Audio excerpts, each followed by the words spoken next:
A little late on my video today. I usually upload daily at the same time, but sometimes I'm a little late. So we're doing a 25-year comparison. I could have done title it as a 35-year because this 5477NB Makita Hypoid saw is still the same unit they're selling today on their website. So they've been selling this same saw for at least 15 years.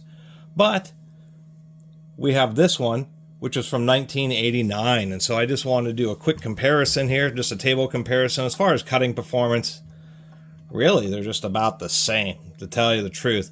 Even though this has a 13 amp motor, this has a 15 amp motor, this is 4,300 RPM, this is 4,500 RPM. So really, slightly lower gear ratio on this. They're going to be delivering just about the same amount of power. The big deal with Hypoid saws, skill saws, worm drive, colloquially termed worm drives, because of course the motor's at a 90 degree to the blade. Blade's usually on the left-hand side, so it's really designed for right-handed people to be able to see the cut easier. The difference was, and it's been like this for decades, is Makita decided instead of using a worm drive, you know, other competitors, whether it was Black & Decker, DeWalt, Milwaukee, Porter Cable, everybody else who made these types of saws all use oil-filled worm drive gearboxes, but Makita did an oil-filled where you don't really change the oil. You have to take there isn't a simple oil port, but an oil-filled Hypoid gear. So those are bevel gears, like spiral bevel gears or helical cut bevel gears, like using an automotive differential. And their feelings always were that there's just a bit less friction with those gears. The big deal with the worm drive saws was not that worm drive does anything, it's just the fact, besides the fact that a worm drive allows a large gear ratio and a very compact package. So the whole reason like skill saws did that was so they could reduce the diameter of the driven gear or the output gear so that the shoe could sit a little bit closer to the body of the saw and give you a slightly deeper depth of cut. Plus worm drive gears are of course very, they're spiral, that's engaging a spur gear, so they're very smooth and very quiet. You just have to have the oil in them and periodically change them. Makita said with the steel gears, they last plenty long in Sidewinder saws. There are no oil-filled gearbox Sidewinder saws, so they figured on their Hypoid gear saws. They did need to be heavier duty because the big deal with these is they are still geared down more. They're more for heavier duty cuts and wet lumber, or whether you're doing lots of cuts at full blade depth. Just a bit more torque output, where Sidewinder saws tend to be around 5,500 to 6,000 RPM. There are some caveats like the DeWalt DWD or DW575, which is like a in-between kind of higher torque 5,200 RPM Sidewinder. Sidewinder saws tend to spin faster, but one of the other differences I should mention compared to Sidewinders is due to the way that these gears really need to last, they have preloaded spindles. So the easiest way to say it is anybody watching this video who has any kind of Sidewinder saw, this is that DeWalt DWE 575, it's 5,200 RPM. This is like a high torque Sidewinder. But if you grab the blade and wiggle it, try to wiggle it side to side, you'll feel that there's just, like on this DeWalt, it's really tight, but on many saws, you'll feel it rocking back and forth just a little bit. So if you're using things particularly like fine-tooth finish blades, you notice that there'll be just a little bit of wave or little humps along the cut because of that blade is just able to wander just a little bit. It's not really a very big deal. But due to the nature of Hypoid gear and of course worm drive gear saws, those gears really need to stay absolutely aligned to really maximize their lifespan, because once again they're designed for high load cuts, cutting multiple sheets of plywood, pressure treated lumber, and just running them for hours and hours. One of the most common saws to put masonry blades on is of course a worm drive saw, because when you're using masonry blades, whether it's just to cut brick or to score concrete to break apart, those are heavy-duty, long duration, continuous cuts.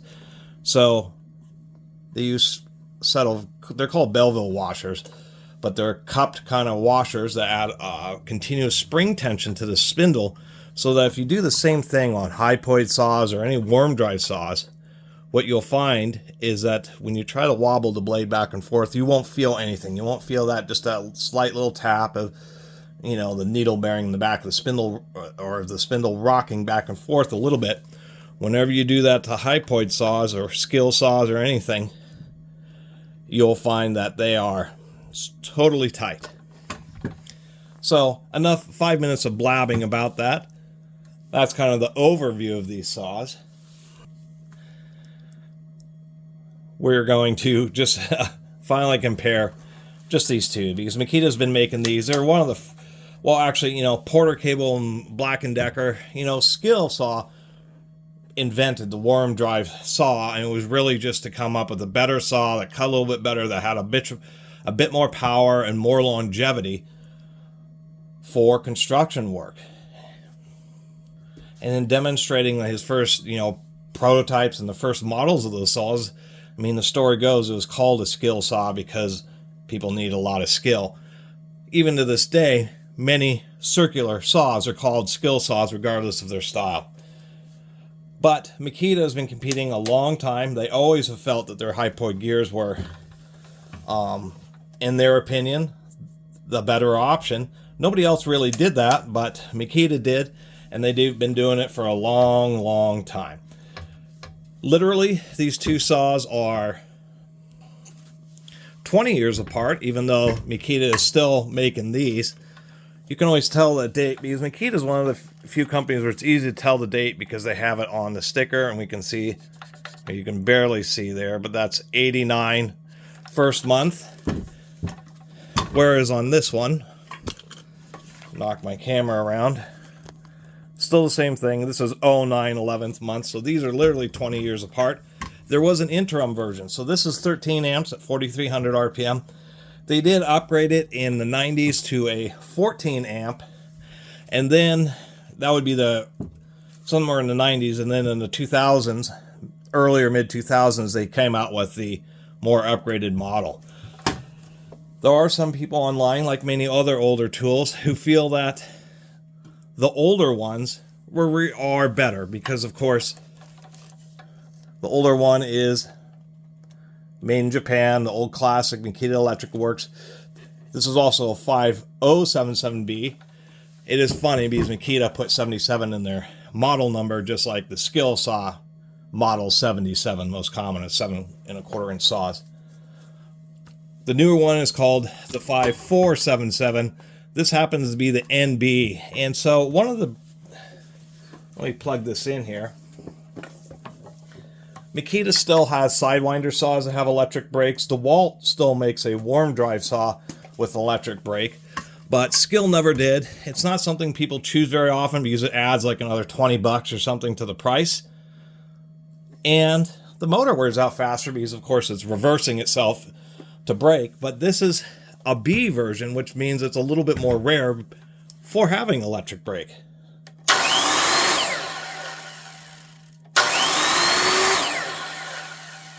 Which just adds a little bit of safety, and if you're doing a lot of repeated quick cuts, it actually saves you time because the blade's slowing down more quick. I guess if you're doing repeated cuts, you might not even let off the trigger, but it just adds a bit of safety because it slows the blade way down very quickly. So even if you're doing relatively quick cuts where you have to set it down and repeatedly pick it back up, at least the blade isn't sitting there continuously spinning. Of course, with any like miter saws and stuff that are where most people are familiar with electric brakes, you know, if you let off the trigger slowly, the brake doesn't quite engage properly because it has to do with the magnetic field, because it's just relying on the remaining magnetic field. So if you let off the trigger slowly,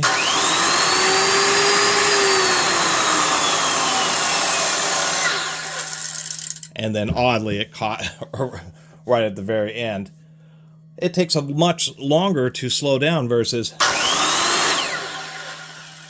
and that's one of the cool things is not only this is an old Makita Hypoid, but it's one with an electric brake, which is pretty rare. Last time I'll do that. And just to give a quick listen to the more modern version, here we are.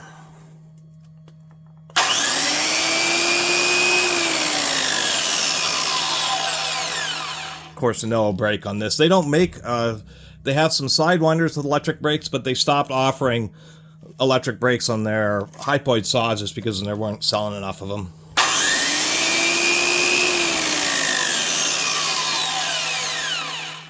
And this one that I have here has been barely used, so it actually slows down a little bit more quickly just because all the seals and everything are fresher than they are on, of course, this older Makita.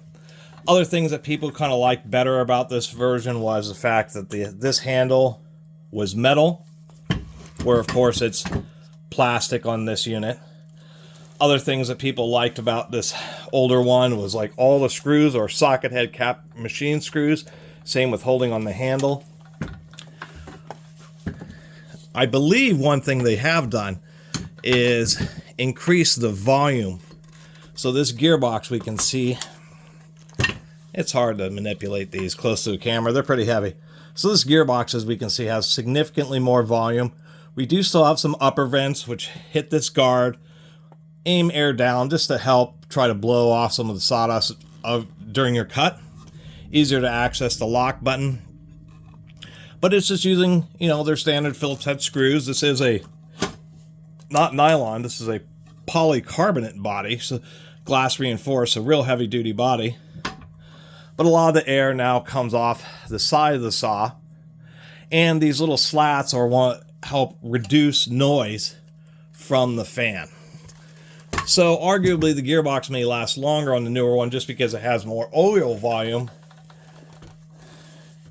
than the old school one, which had a pretty small and pretty compact gearbox. But one of the advantages of this gearbox here is there's actually a lot of open space.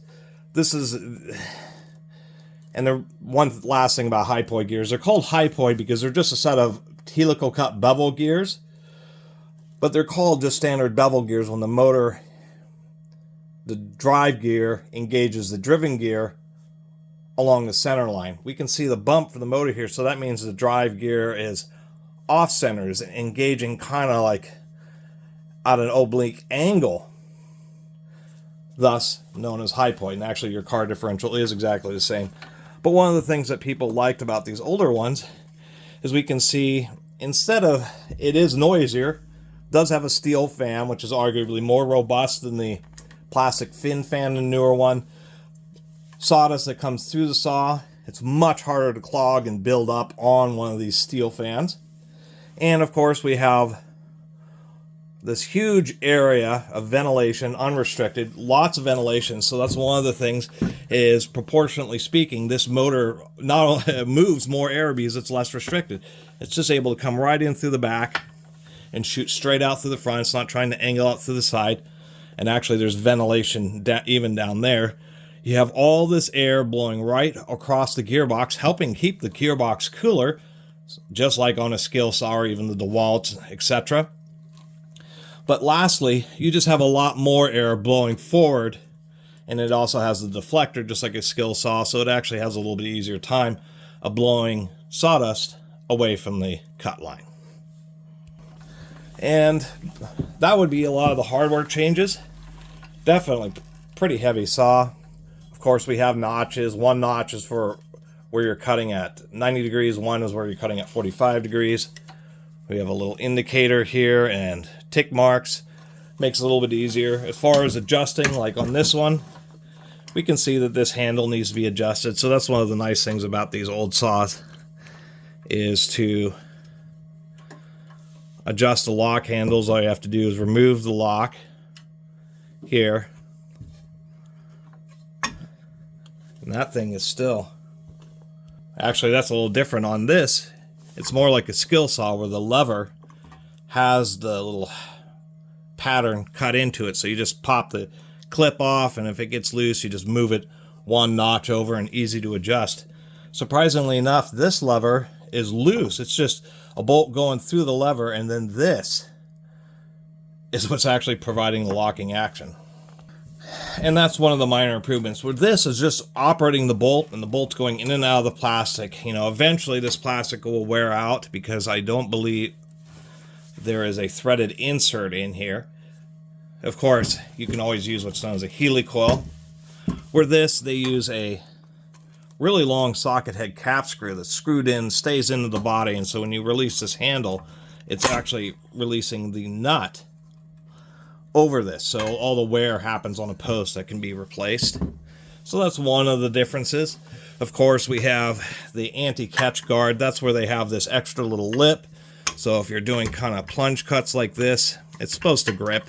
You still have to do it that way, but the idea is that when you're feeding in, this bevel just helps make it a smoother engagement, and then this portion here just helps add just a, I think the only reason saws have that is just to add a little bit more protection on the blade. Of course, this is a bit thicker and heavier duty. The little guard lever on this old one is, of course, a little bit thinner. The guard, it doesn't really have a big problem catching. You can see I'm going to replace this blade because that's a bit punished, missing several teeth here. But otherwise, the guard is just fine on this old one. Besides that, there's just not a lot of other differences because besides it being built just a little bit better with the screws that thread all the way through into the aluminum front housing rather than threading into the plastic, being socket head cap screws, so machine grade screws. Other than that, it's just a little bit more rounded and elegant, to tell you the truth, versus the newer ones. The newer one just has some few minor improvements just for wear and tear. Of course, the hinge on the front of the saw is a big bolt that goes through now. God, it's tangled up on everything. Where, of course, it's just a roll pin on the old one. This roll pin, of course, can be easily pushed out and replaced with a bolt and then like a jam nut or something. So, you know, some things were improved, but maybe some other things technically weren't. Both of these are going to deliver just about the same amount of power. Kind of difficult to really prove that without going through a lot of cuts, but the slightly lower gear ratio on 13 amps versus 15 amps on 7¼ inch Hypoid saws, you know, basically I think both of these are going to deliver just about the same. I will mention that I like this whole looped thing that they did on this front lever. It's actually much more comfortable and easier to use than just having the standard old flange type lever that's on the newer ones. And of course, once again, the steel pipe handle, the deal is you drop this and it will break the handle. If the handle either breaks or it doesn't break. Where on this, the handle actually has the option to bend, and it would actually be pretty difficult. You have to drop this on a roof, off a roof, right on the handle, in order to get it to actually like break the motor housing or break it on the blade housing. Besides that, of course, with any left-hand blade saw, the screw is always counter-threaded, so it's going to be righty-loosey on one of these saws. And fortunately, Makita, I think these bolts are actually 13 millimeter, but they've always stuck with that half-inch 13 millimeter just because it's so standard that they didn't want to confuse people here. Also, one of the interesting things is the fact that, as we can see here, and I'm going to notice with that DeWalt, is that it's just a standard 5/8 arbor. It's actually not a diamond drive. The newer ones are diamond drives. And as we can see in here, it's still all socket head cap screws. You know, 3 of them holding this to the motor housing. Really, this was built pretty darn well. And it's true even on the skill saw. Older skill saws, this little collar here wouldn't spin. It was actually splined. So that was part of the deal with the diamond drive, was that it was a positive lock. The only way the blade could stop is if the motor stopped. But the old school all metal round body versions were the last that they did with, at least in the 7¼ inch size. So these are all friction, just like on this Makita. So the idea is that you tighten the bolt up enough for it to make your cut, but if you ever have a problem with binding, it's supposed to allow the blade to slip. A lot of times if you're doing heavy duty cuts, the blade slips when you don't want it to, so you just have to really tighten up the bolt anyway. So it's kind of diminishing returns. There are a little blade cut design that's used on all these modern saws. I will say that older saws, such as, and larger ones like the 10 special beam cutter saws, 10 and 12-inch ones, still are all what are known as positive drive. Anyway, I have this old Credo Cuda blade. This is an interesting one with vertical carbide teeth, which are known for breaking off, but they provide pretty good cuts. But since this is an older 90s blade, I figure I'll use it on this saw, so it'll be kind of a period correct blade to use on this old school saw. Of course, it's designed for right hand blades, so you can't see the logo on it. And of course, last but not least is the brush guides. They're still pretty decent on the newer one, but they're stamped brass and a thermoplastic, where these were machined billet brass with just a little sleeve. So the brush guides were just a little bit heavier duty on the older school one. And I guess the very last is this is the era where Makita put rubber boots over the switches, which of course actually did help keep dust out for a while until they start deteriorating, and then you just end up opening up the handle and removing the boot because it just ends up being a shred of rubber in there. But there's a little video I've been wanting to do for a while, and I have even, I guess, done a review on this, but I guess this is already a review of the old 5077B. It's just cool to find one of these. It's hard to find the Makitas, especially in the older days. There's not many of these were sold. Enough to keep them making them, but just, you know, nothing compared to like the Skill Saw or even, I think, Milwaukee. I actually don't own any Milwaukee worm drives because I've seen a few of them, but they're always really beat up and been kind of, but ran this Makita and thought, geez, for something that was made in 1989, this has hardly any hours on it. And it's one of the rare units with an electric brake, which is actually pretty cool on a worm drive saw. Just a nice little added feature there. So that's my comparison. Literally the 20-year difference in Makita Hypoid gear saws. And really, when it comes down to it, I think the older one probably is a little bit better, although I don't know exactly how many hours under a given load, if the gears really do last longer in the older one than they do in the newer one. You know, the newer one's made in China. This one's, of course, one of the original Japanese ones, but a lot of the other stuff, the metal handle, the socket head cap screws, just the excellent ventilation, steel fan, a lot of it really is built just a lot better. And as far as the weight, to tell you the truth, I think both of these are similar. This one may be just a few ounces lighter. But other than that, once again, you don't see many of these older Makitas in decent shape, and much less being able to compare them to what they've kind of become now, which is still a great high power 4500 RPM 15 amp saw. But I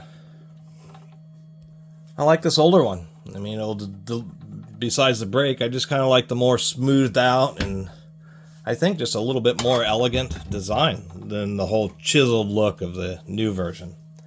Anyway, thanks for watching.